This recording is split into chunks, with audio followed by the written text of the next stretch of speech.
Hi, I'm Alex Archbold, and I've been buying and selling antiques since I was 9 years old. From basements to scrapyards, I'll look just about anywhere I can to find lost antiques and collectibles. And sometimes I'll go big and buy everything. I never know what's going to happen or who I'm going to meet. This is our life, this is our adventure, and this is Curiosity Inc.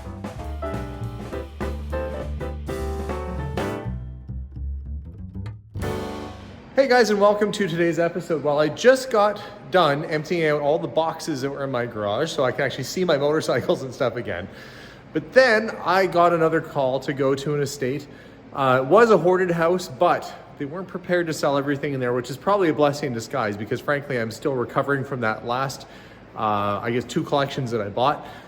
But I did fill the truck full of antiques. Now, in some cases, I really don't know what I bought because the suitcases were sealed, the boxes were closed, and we're gonna do a little bit of discovery today. It might be a few videos to get through it all, but you should see how much stuff is in the back of my truck. I say that like it's an impressive amount. I've already hauled some stuff out, but I've got boxes and boxes and boxes of things, and it's a little bit chilly. So I'm going to start hauling this stuff into the garage where I'll have a chance to sort it, go through it with you, and maybe find a few interesting discoveries. I'm pretty sure there's gonna be a lot of cool stuff in here, but I bought it just kind of on a hunch. Let's hope my hunch was right. Okay, everything is loaded inside the garage, and if you're watching at home or wherever you are, don't adjust your volume. My shirt is just this loud. And I haven't been baking, even though I got flour all over my shirt. Anyway, we're gonna be going through these boxes that are right here, right away. I have to get some tables kind of spread out here so I can organize this stuff. And I think I'm just gonna be able to make it under the wire to get it into the late December auction that we're doing. So let's see if we can go through some of this stuff and find some goodies. Here we go.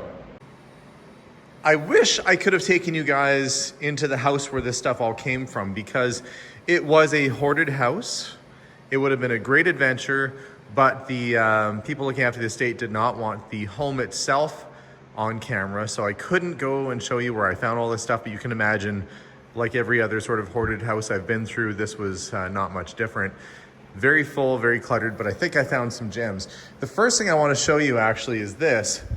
It's a tiny little curio cabinet, which in itself is not overly unique, but when you open it up, someone has built a little living space upstairs with a table and a little baby in a bassinet, and it looks like maybe a gift there. And when we scroll down here and have a look, it looks like they had this flower on the shelves. It's kind of fallen over since I brought it home. There's little packages of sugar, little rolls of things that have fallen down. That almost looks like a little roll of wrapping paper. And what is this meant to be? It is the Athens Temple sweets, cakes, and petit jour. Anyway, that was on there. So I guess this is like a little cake shop that they had come up with. And I'm gonna stock the shelves again. It's a little cake shop that they made, and then they built like a little apartment up above with lined wallpaper and everything. But you can see from the size of my hand, it's not very big. In fact, this is probably about only 1.5 feet tall, this little cabinet, but kind of a cute thing, even little area rugs, and this tiny little carpet that says Michigan, for Michigan State University, like a little doll-sized carpet. Very cute thing. And that is, I think, a sample of what I'm gonna find in amongst all this other stuff. So I'm gonna set this off to the side here. Try not to jostle it too much because I don't wanna knock all the sweets and stuff over again. But we're gonna begin with, I guess this box, because it's kind of easy pickings. And some people ask, and I know I've said this on a billion episodes, why do I not use a GoPro? Well, look, if I had a GoPro, I couldn't move the camera around and show you the underneath like that. I also couldn't peek in the box You know what I was looking at? So I have to be the camera operator to take you guys on this adventure fully. But for those of you that have been with my channel for a long time, you already know that. Anyway, these don't belong. I don't know if this is a Tonka truck or what this is. Does it say on the wheels? Erdl maybe? Yeah, really old Erdl dump truck. Kind of nifty. I think somebody's probably painted it at some point, but it looks like it might have had a little bit of hand painting happening back there, but it's cool.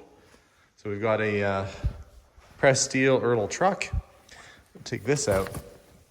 It's a Montgomery Ward spring and summer catalog, but look at the, okay, first off, it's the full catalog.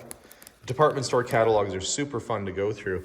Dated 1941, right around the time that the United States was getting into World War II. World War II had been going on for a couple years by this point, and it wasn't, I think, until around Pearl Harbor that that America became involved. So I guess when this catalog came out in spring, they weren't really thinking about probably joining the war at that point. Everything looks like it's all very, fun and outdoorsy, and everybody's having a good time. High-waisted pants, the jumpers, those have come back into fashion again. I showed this catalog to my daughter, and she's like, I would wear some of these outfits now.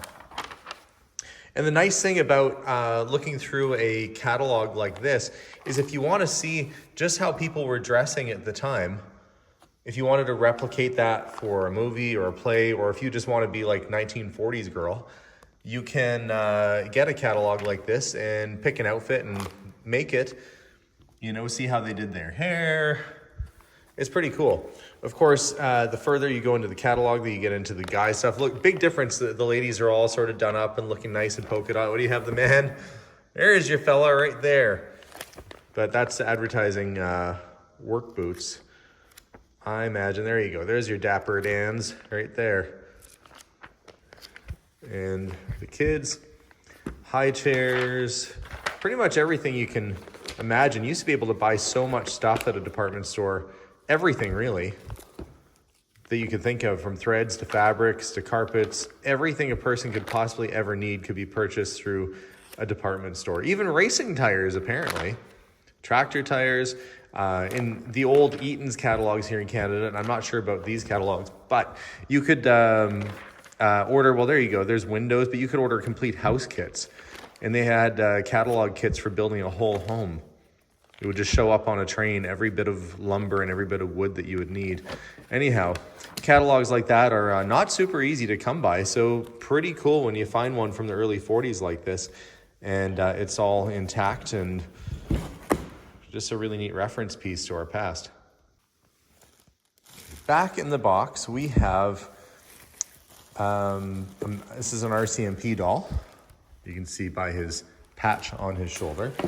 And he's got his hat. I'm gonna take him out of the plastic and show you a little bit better. There we go. I got him more or less together. His hat and his boots were off, and they were filled with Kleenex to keep them nice and full, but he looks better with them on. And he has a little pistol tucked in to his belt. But there he is, complete with his hat. It's dated, somebody put the date of 1941, but this is a reliable toy, which it says right on the back. So the Reliable Toy Company. This is the same mold that they use for the head of the Texas Ranger, or the Lone Ranger toy, I believe. And they adapted it for the Canadian market to be a RCMP officer, a mountie, as we might call him. He dates to about 1937. So a fairly old piece, and nice that he's very complete. They're often missing their accessories and their boots and their hat, so he looks like he's 100% all there. But that wasn't the only doll in here. In fact, I think we're gonna stumble across a number of dolls. And the nice thing is there are little notations with them too. I'm gonna get them out of their sealed plastic sarcophagus and get them out in the open again here so we can have a look. This is a porcelain doll. She's overall in really good condition. She dates to about 1910. And in the little bag with her, well, she had her shoes, so a little bit of extra lace, a tiny little cocktail purse that she could wear. And what is inside the cocktail purse? But some actual antique money from 1906, it looks like. 1906 Canadian penny and dime. So this gal has been kept together as she was for quite some time. But how cute that she has her little cocktail purse. It looks like there's a necklace in here too, and some earrings, some accessories, a drawing that probably a little girl did of her at that time. Actually, lots of little drawings, maybe some outfit suggestions. It looks like those are very similar to the shoes that are on her. So she had some ideas of how she wanted to dress her up. And of course, little notes and stuff in here too. But really neat to find sets as complete as that. This lady that had this collection was a pretty serious doll collector at one point, going way back. And so I think we're going to find a number of dolls here today. Okay, something more up my alley. A little tin, is that a Ford? Yep, it even says Ford right on it. And it has a tiny little camper that goes along with it. Looks like this is a matching set. You got the camper, hitches on, something like that, with the little Ford pulling it. Reminds me, there was a Lucille Ball movie, I think, called The Caravan or something like that, or The Holiday. Anyway, they take a giant trailer through the mountains, and it's terrifying. Even thinking about them having to film that, let alone somebody doing it on a holiday. Nice little set that would date back to right around that time, mid-50s, 56, 57, somewhere in there, and exceptional condition too. Let's keep on looking. I get it that there's these, the dolls that are wrapped up in plastic. I guess I'll come back to that in a sec. Here's a neat piece. It is a antique dollhouse ice box. It's marked Alaska on it. And look, there's even miniature little blocks of ice in there. And some baking pans, I guess all the things that you'd need for your dollhouse ice box. That is a period correct piece. That's cast iron. And I don't know if let's see, patent applied for, it says on the bottom, but that's probably about as old as, this is probably replicating a modern refrigerator at the time. That door just came loose, there we go. So that would be teens, likely. 1900s, teens, before refrigerators came around. That's what you did, you put your ice in the ice box. And let's see what we have here. Judging from the look of this book, I'm going to say it's Victorian, like late 1800s, early 1900s, somewhere in there. And what is inside? It looks like advertisements and cards, maybe postcards, from around that period of time.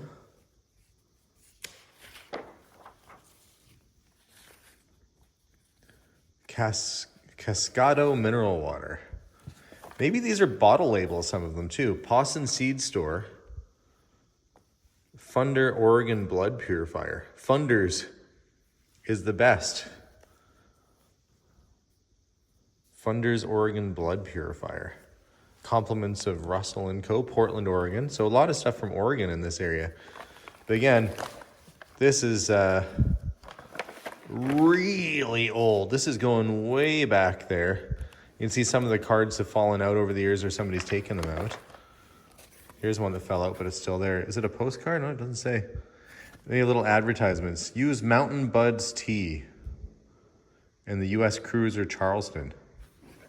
So that might have been something, been somewhere like that.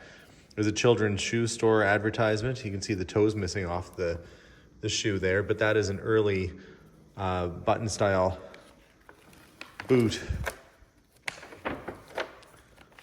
Some things missing there, and then get back into more of these sort of advertisements and just really pretty graphics on here. There's again Posson Seed Store, Portland, Oregon, 2nd and Taylor Street. Maybe somebody watching at home can do some research and see when Pawson's Seed Store was in Portland on 2nd and Taylor to get an idea of what era this is from. But again, I'm going to hazard a guess like this is around 1895 to 1905, somewhere in there. I think this entire collection. Look, there's Hires root beer advertisements. Where they had their dog drinking the root beer. I want another glass of Hires root beer. Some pretty old root beer advertisements. Compliments of Russell and Company, Portland, Oregon. Some kids on horseback or on donkeys. I mean, this thing's definitely been around for a while. You can tell it has some serious age to it. And I guess most of these are probably just like little ads they would have given out at the shops. Let's see, there's a loose one there. I want to see what's on the back of it. See if I can get to it. Oh yeah, Golden Welt Baking Powder, sole manufacturer, Portland, Oregon. So yeah, what a neat scrapbook full of very early advertisement cards from, it looks like Portland. There's another one. East Portland Fence Work, Portland, Oregon. So these would act like a business card, I guess. Wow, that's pretty special. Very, very neat. Set that off to the side over here. And I guess it's about time I have a look at this doll. It's giving off kind of European Red Riding Hood sort of vibes. I pretty much bought whatever doll that looked like it was going to have a little bit more age to it. But I, truth be told, might go back to that house because there were so many rooms that I really didn't have a chance to look through that I probably missed something. But let's get this one open up and see what we have. Okay, any guesses at home what year this doll might be from? Take a good look, and then I'll tell you in a second. So, porcelain with little glass eyes in there. This doll, if you guessed 1895, 18-inch doll, you would have been correct. This doll has been around since 1895 and intact. And now it's made its way through all these years of little girls and collectors and grandmas to my garage, where I will find another home for it before too long. But we are getting some extremely old, I would say some of the oldest dolls that I've ever had are sitting on this table right now. And I don't deal in dolls a whole lot, but when in this very nice condition, the hands are all good, the outfit's nice, the paint and everything is good. She doesn't have little boots on, but she's got little socks on her feet. Wow, I guess we'll start laying them out and see exactly how many we find here.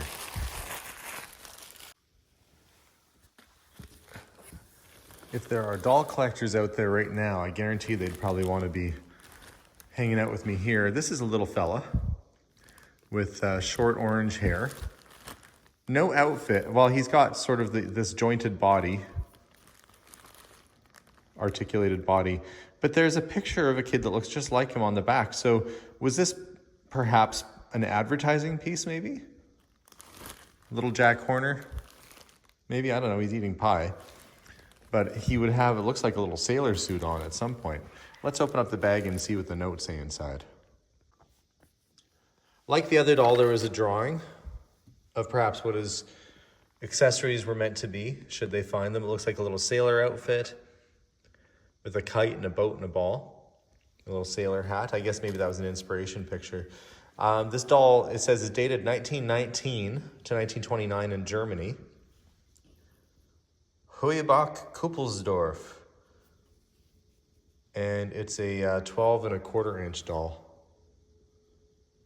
And again, really good shape. He just needs his clothes. Other than that, so far all these dolls are in really great shape. Digging further into this box, I may have found a doll that's actually older than the 1895 doll. This doll would date to about 1875, according to the tag that's on it, which I would trust. It says it had the body repaired. So the fabric all looks good. The hard Excelsior filling looks good. Can you feel this? Yep, reflexes are good. But again, no chips or a little bit of wear on the back of the hair, but really that's in great shape. And this is referred to as a China head doll because that's, of course, the material that's made of is China, like your teacup or saucer set, as opposed to like a porcelain doll, a little bit different material. You can see the shine, it's much glossier. Hopefully the outfit is in there for her, because that would make a nice doll and complete. And actually, before I look for the outfit there, you can see on this little rocking chair, we have another one of these 1800s China dolls. And does she have a tag on her to help date her? There's all sorts of stuff she's parked on top of. Let's see. Little gold child's ring from 1900, it says.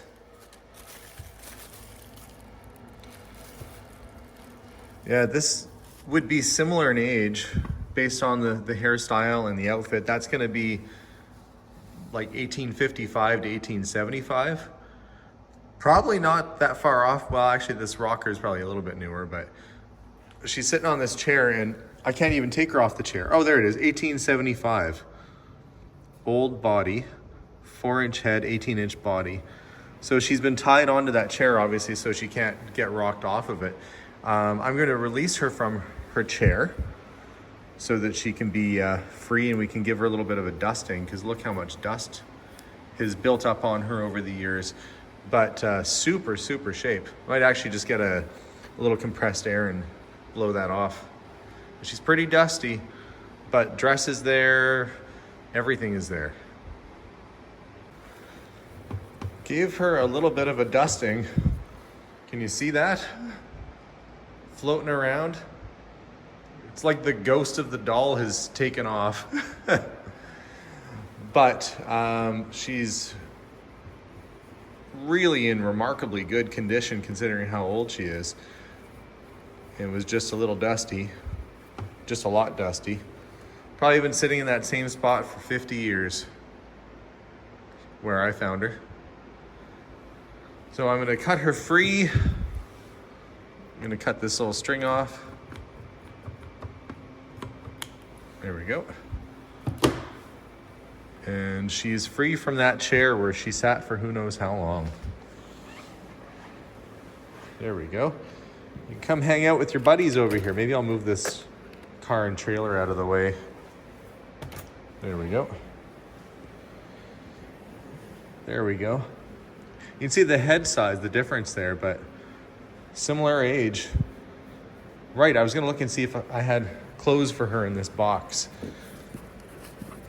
Let's just bring this whole box out and have a look, because there's all sorts of stuff in here.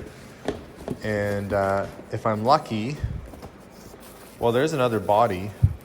This body is somewhat cheaper than the other body found on something or other. Oh, I see. It's the same kind of body as the boy. It's an extra boy body. It'd be nice if his clothes were in here. Oh, look, a fountain pen. Fountain pen. What brand? You might ask. It's Eversharp.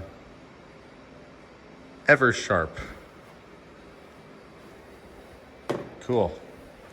Coins and fountain pens mixed in amongst dolls. Why not? Well, there's clothes in here. These aren't her clothes. I think this was just used as padding. And it looks like the moths or something have been in here. Look at that. Good thing they didn't get to the dolls. I'll get that out of the way. And yeah, okay, there's a little dress. And I wonder if we have everything we need to put her back together. Well, she's got a dress anyhow. Maybe a little lace there. This might be a good opportunity for Abigail and Melissa to help me piece some of these things back together too. They're out at the time of this filming, so there's cards talking about the doll. Maybe the sort of look they were going for.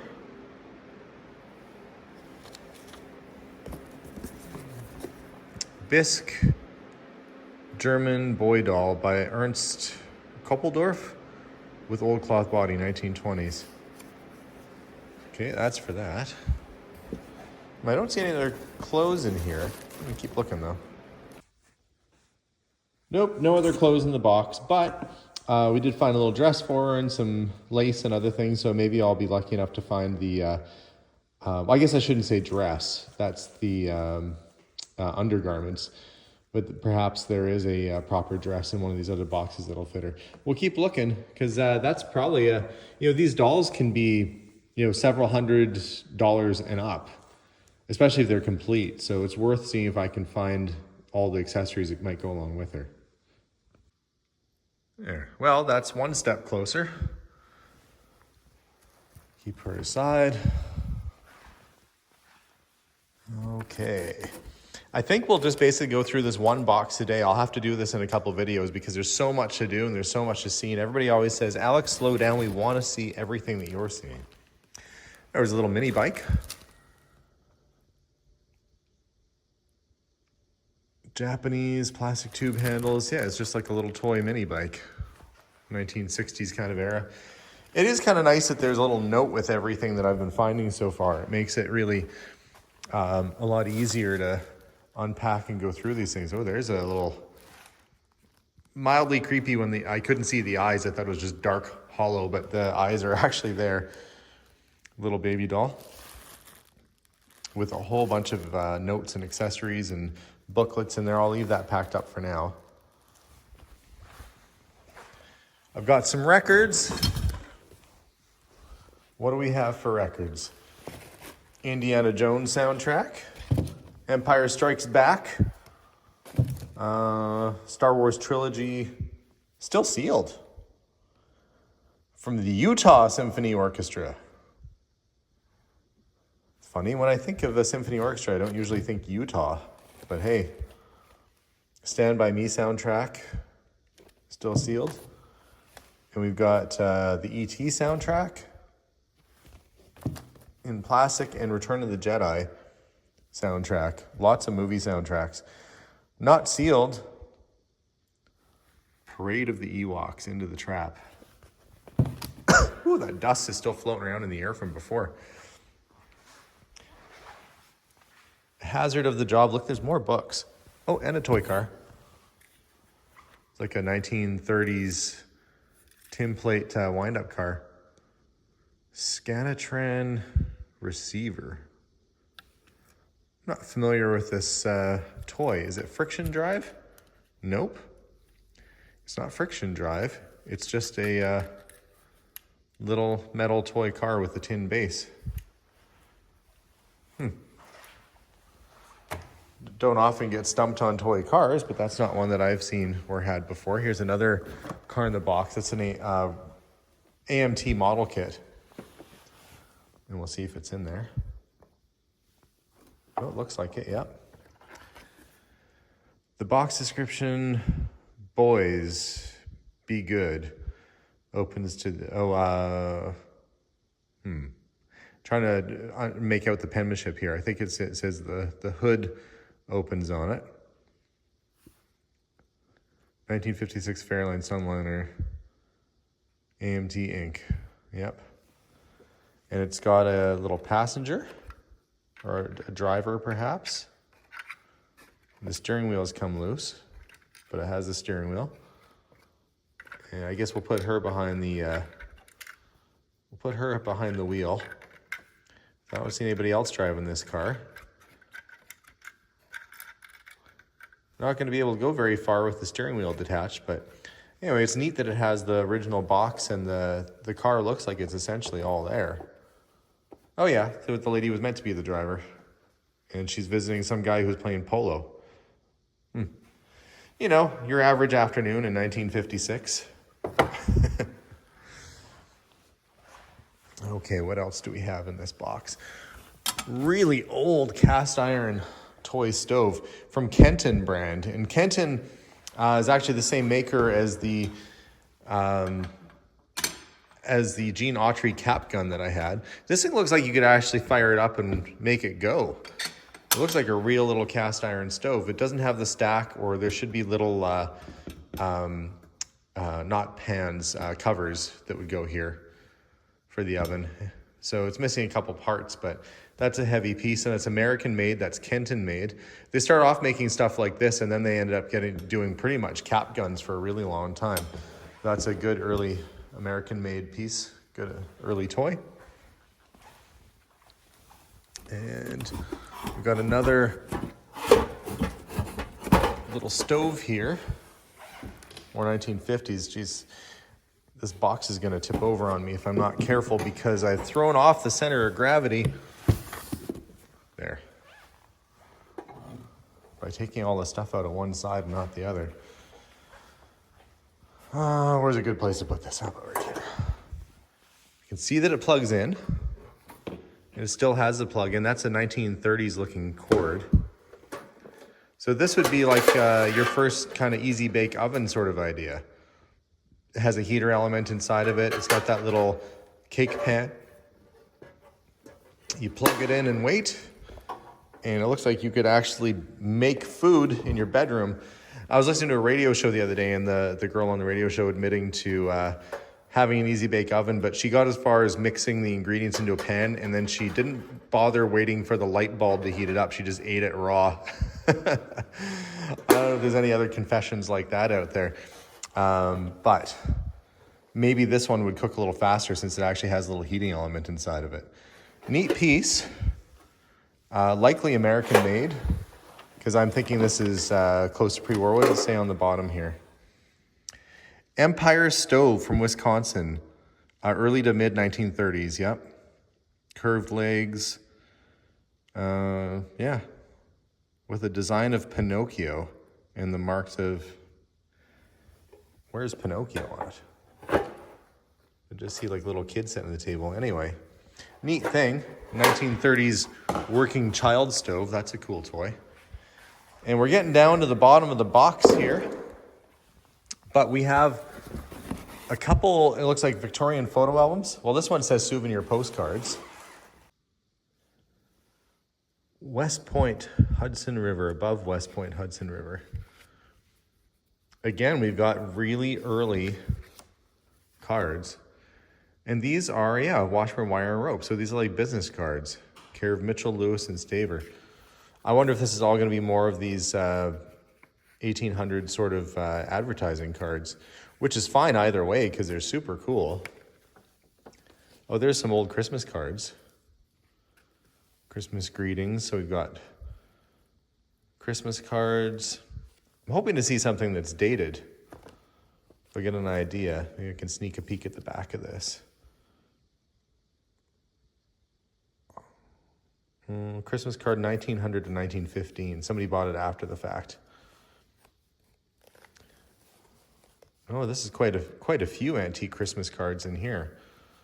I wonder if this whole book is Christmas or close to it. Lots of great artwork on these.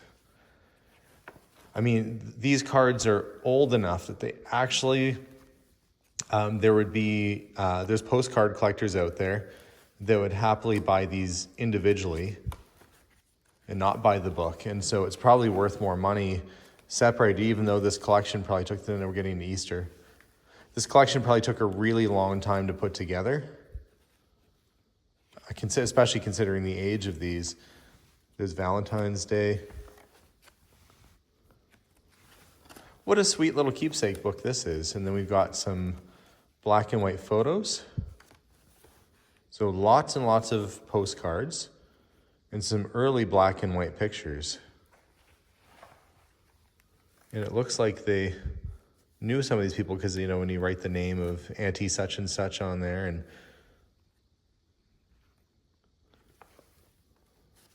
we're talking pictures that go back a number of years. Likely, 1909. That one's dated. Doing the Salem Fair, 1909. That'd be Salem, Oregon. Which I actually worked in Salem, Oregon for a time. 1906, there we go. I was guessing kind of that time. Tillamook, Oregon. Christian Church. And there's Progress, Tillamook in 1875 and 1911. So I guess there's been a few more buildings put up since then. I feel like I've been through Tillamook in my travels. Look, some early mining and logging pictures. Lots of great history. That was the Chamber of Commerce in Portland. You can see, look, no cars. It's all carriages still when that postcard came out. Sightseeing in Oregon, that'd be a very early vehicle. Again, early 1900s.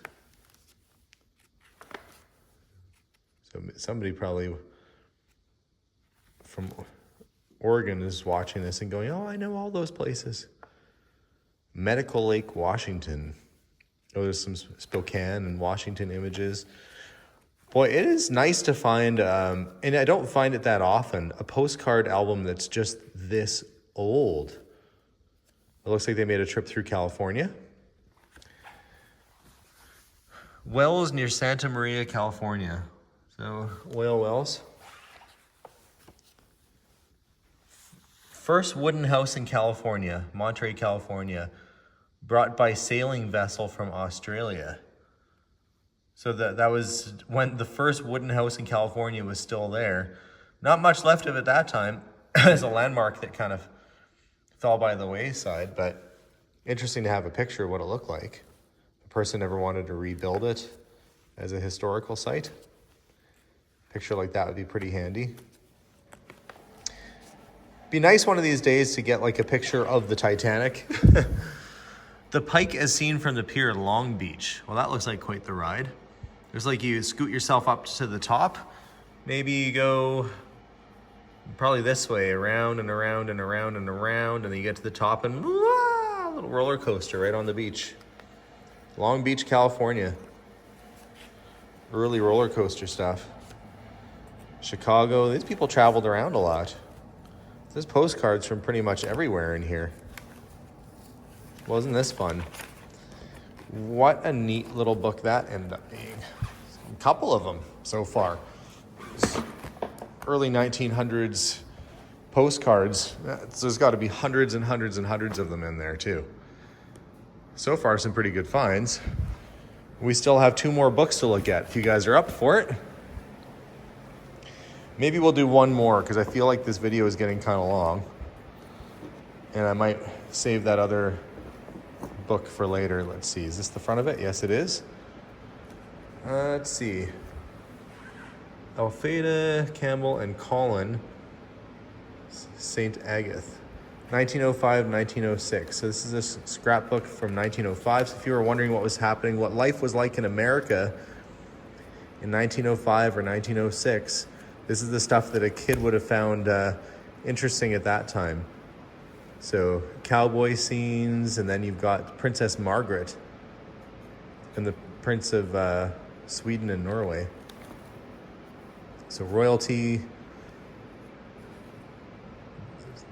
William Seward Park Playground at Canal Street in East Broadway, New York. It is claimed that this public playground, which cost $2 million, is the best equipped in the world. Well, that was not $2 million well spent, because I don't think that exists anymore. I'm sure at the time it was quite the thing to see. The Lady Eileen Wellesley, the Honorable Mrs. Marconi. And it looks like somebody cut some stuff out of here. South Africa after the war. Though that would have been the Boer War they were likely talking about. Unique railway. The monorail line between Ballybunion and Listowel in County Kerry, Ireland. The train runs suspended on a single rail, and crossings are operated by turning a short section of the rail upon a pivot, as shown. Well, that's interesting. Never seen the monorail before.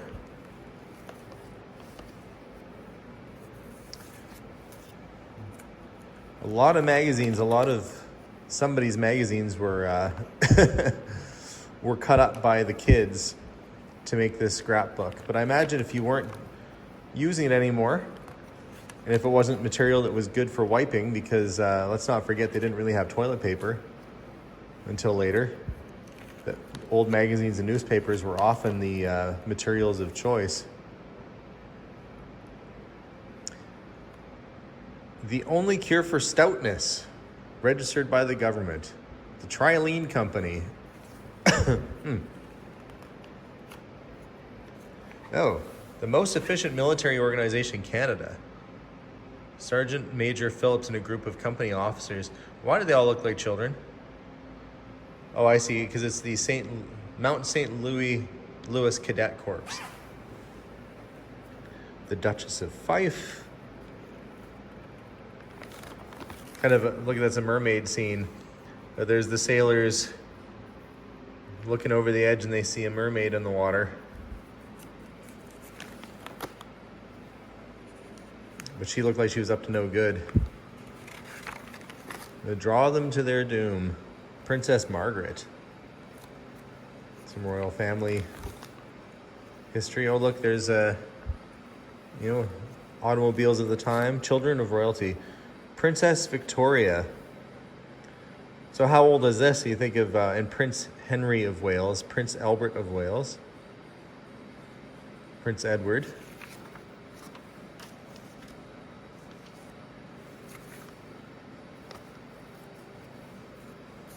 It's kind of a little snapshot here, a little bit of everything. Oh, and I said snapshots. Look, and it says snapshots of the Chicago, Manhattan. And there's a modern automobile.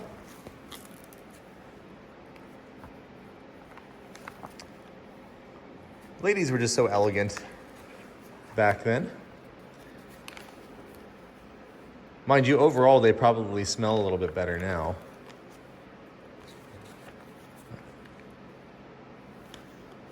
The King of Spain in his motor car. This is really interesting. Lots of